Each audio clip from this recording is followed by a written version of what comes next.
অল্প আছে বলে কড়াইতে সর্বপ্রথম একটু তেল দিলাম। যেহেতু শাকটা অল্প আছে তাই অল্প পরিমাণে তেল দেবো। শাকে তো সবসময় হলুদ দিতেই হয়, অল্প পরিমাণে হলুদ দিয়ে দেবো, কাঁচা লঙ্কা।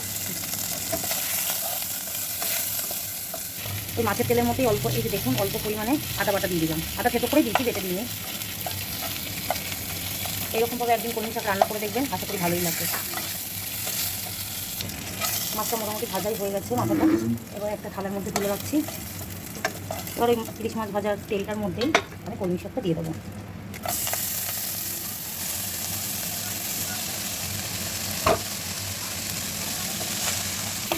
বন্ধুরা দেখো আমার শাকটা মোটামুটি হয়ে গেছে, নুন মিষ্টি দিয়ে নাড়ানাড়ি করা হচ্ছে এখন।